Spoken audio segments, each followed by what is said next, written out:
an example of why people should have to take tests before they're allowed to have children. Welcome to MsMojo, and today we're counting down our picks for the moments when litigants made Judge Judy absolutely lose it in the middle of a case. July. Oh. July. July. Yes. July. July. Yeah. Number 10. Zippo. If there's one thing Judge Judy can't stand, it's a tenant who doesn't pay rent. In this case, plaintiff Leslie Wilson sues a former landlord for an illegal eviction. But the judge quickly susses out that Wilson did not pay rent for several months. You still live there in September. Yes, Your Honor. Did you pay rent? No, Your Honor. Did you live there in October? Yes, Your Honor. Did you pay rent? No, Your Honor. That's when things get a little crazy. The judge tells her she's getting zippo, as in nothing, nada, $0. Did you agree to pay your back rent of September, October, and November? No, The answer is no. No. No. I had an agreement with her, not the owner. I never even knew there was an owner until August. Miss Wilson, you're not getting any money.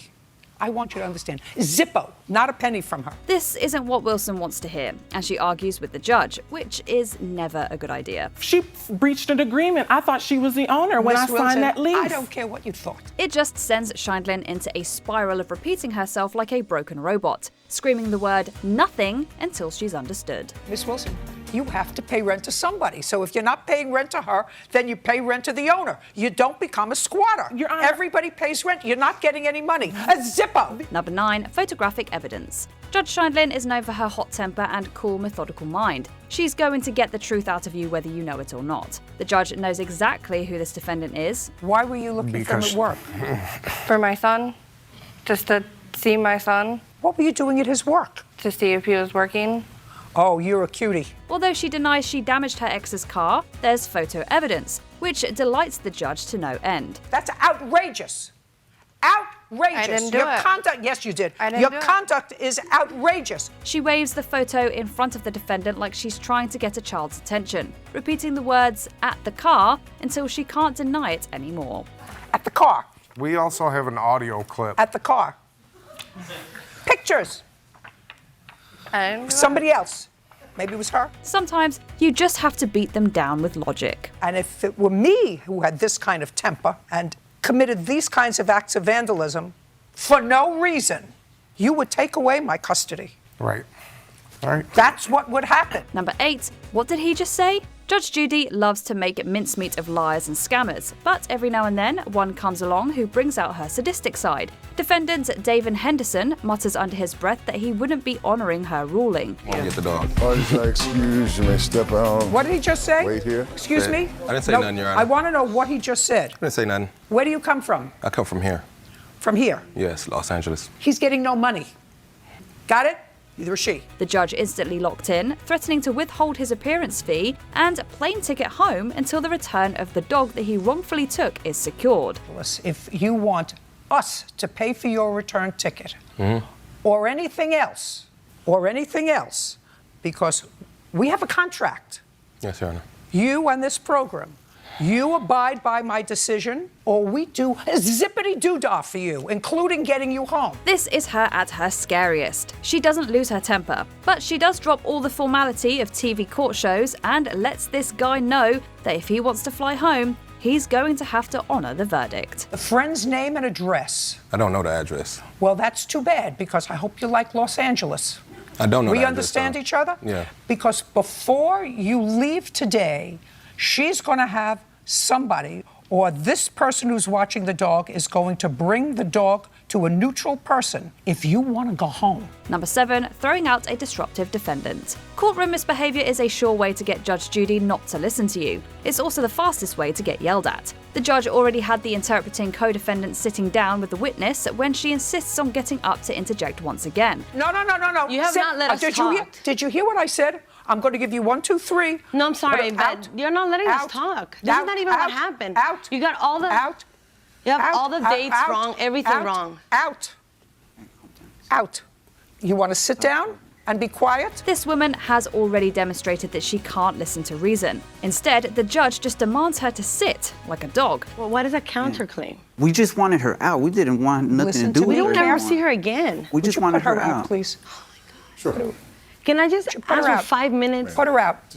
2 minutes. The judge shows an abnormal amount of forgiveness when she gives her another chance, only to get fed up and throw her out when she interrupts yet again. Manipulating the situation Miss. with your question. Miss, Out. Come this way. This is ridiculous. Number 6, don't speak. This case of an out-of-control girl and her adult sister picking fights with other schoolmates have Judge Judy frustrated with an entire family. Let's get it real. Do you understand? Yes. Let's not talk about the girl 2 weeks before, called to the principal's office. We're talking about an occurrence that occurred on the same day of the fight. Do we understand each other? Yes. Between the daughters with anger problems and a mother who's all but given up on parenting them, the judge is fed up throughout this whole story. Anything you want to tell me? You're 23 years old. Anything you want to tell me? No, Your Honor. Are these your children?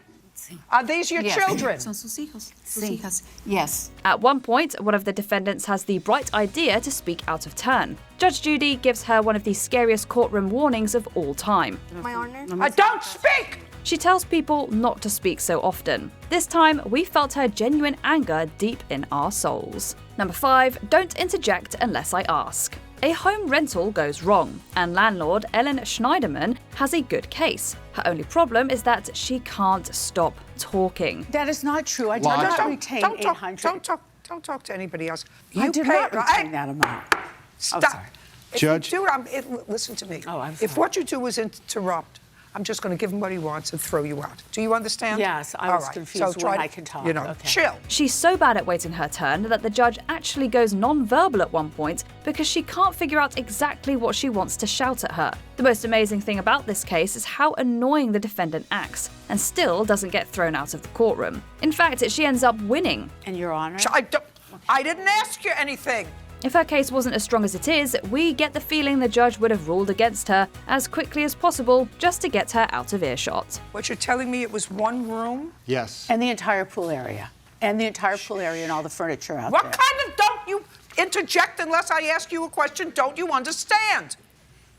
I'll tell you what I tell my grandchildren. You don't live in the lobby. You live in the apartment. Number 4, super seriously. Shaughnessy Faye, with his smiley face tie and sob stories, sues his friend over an illegal eviction. Judge Judy has very little patience for his slippery approach to this case. But the bottom line is, I'm here to be truthful. Don't give me a bottom line. Listen to me. I don't want to hear a bottom line. I want to hear somebody telling me with a certain amount of consistency what they filed as a complaint, which is what the The defendants complaint is are. that I bailed this dude out, and he didn't pay his bail. No.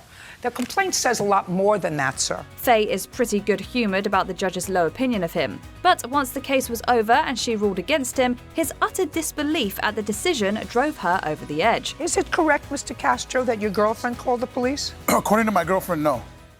She's no longer That's- my girlfriend. Well, that's hearsay. Okay. Thank God. Did you?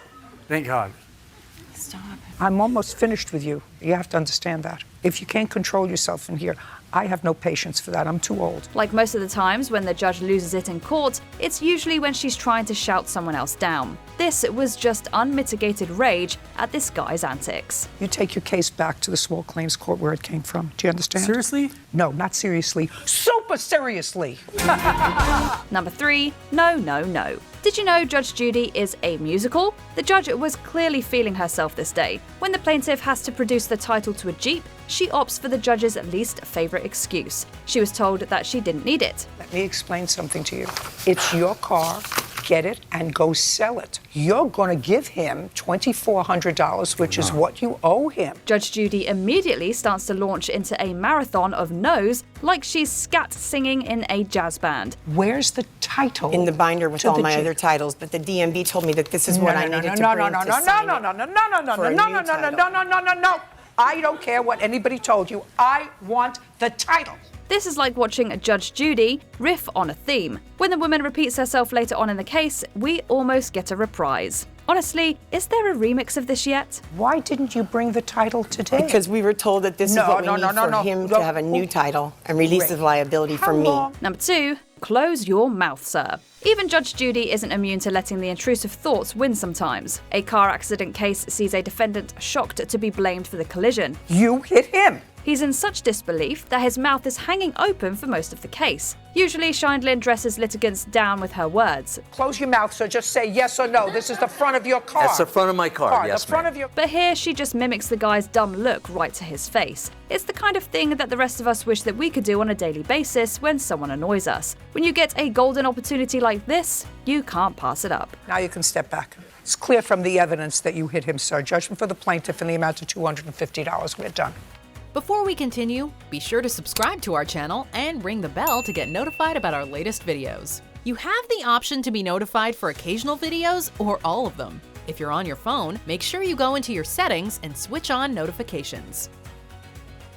Number 1. You're a moron. Most of the time, Judge Judy can rein in her righteous anger. Even if she yells, she can dial it back when she offers an explanation. And you told her that there was a chance that he wasn't her father. Yes. And you did that because I don't believe in keeping secrets from my kids. Yes. You're a moron. In this early case, she's so disgusted with the defendant, Kathleen Kreftmeyer, that she rants at her for a solid minute. Why in the world would you tell a 6-year-old child that somebody who she believed was her father, who it turns out is her father, might not be her father? Kreftmeyer confesses to telling her young daughter that her father is not her biological father. Not only was this untrue, but the daughter was far too young to hear that information. You don't tell her first because you feel as if you have to get it off your chest that you were messing around. He was messing around first, Your Honor. Who cares? He didn't become pregnant. As far as I know, that's not a possibility yet. Judge Judy's fury is unmatched here. She calls Kreftmeyer a moron and explains in agonizing detail why she's a failure. Every time we think she's done, she gets right back to screaming at the dumbfounded defendant. A moron! And you still don't even get it. You still don't get it. Which moments did we miss? Tell us in the comments. You are about to enter the courtroom of Judge Judith Sheindlin. The people are real. The cases are real. The rulings are final. This is Judge Judy.